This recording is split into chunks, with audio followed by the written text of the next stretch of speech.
ديزني جونيور تقدم لحظة سحرية لأصدقاء الجراء عندما مضغ بينجو ورولي رف رف لعبة بوب المفضلة بالخطأ، أسرع لإصلاحه قبل أن يعود للبيت. حسناً، لقد اخترت جرواً. سأضعه الآن هنا، ثم سأقوم بحشوه، ثم إخراجه هنا زاغباً وناعماً جداً. هيا يا رولي، لنأخذ رف إلى هناك ونجعله زغباً وناعماً.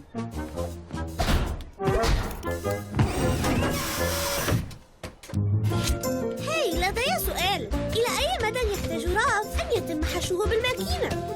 رف يحتاج أن يتم حشوه بحشوة تكفي لحشوه. هذا الكثير من الحشو لرف. أوه، هذا حشو كثير جدا. إنها عاصفة حشو. رف، عد.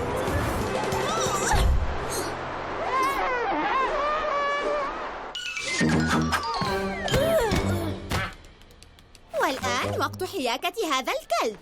يمكنك التبديل بأسرع ما يمكن. هذا ممتع. أنا أخيط. يبدو أننا انتهينا منه.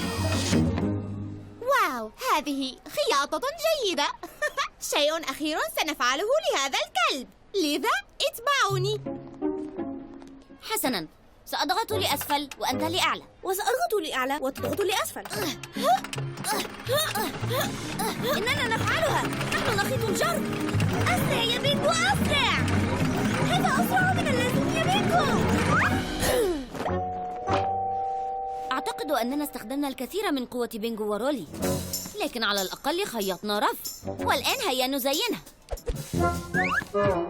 ويمكن أن نجمل أنفسنا أيضاً.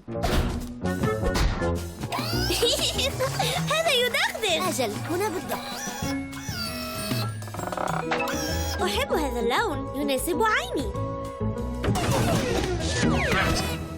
نجحنا يا رولي. لعبة باب أصبحت جديدة الآن.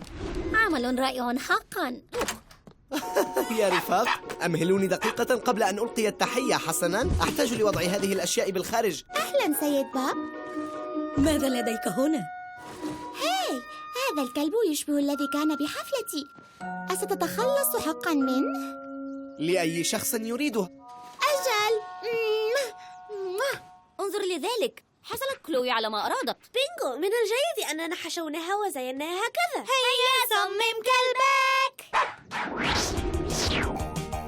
بفضل بينجو ورولي أصلح رفرف ووجد بيتاً جديداً.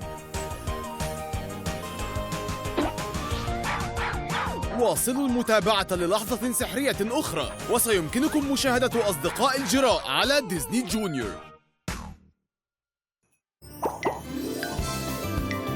انقر شاشتك لفيديوهات أكثر، وافتح ديزني جونيور لمشاهدة عروضك المفضلة.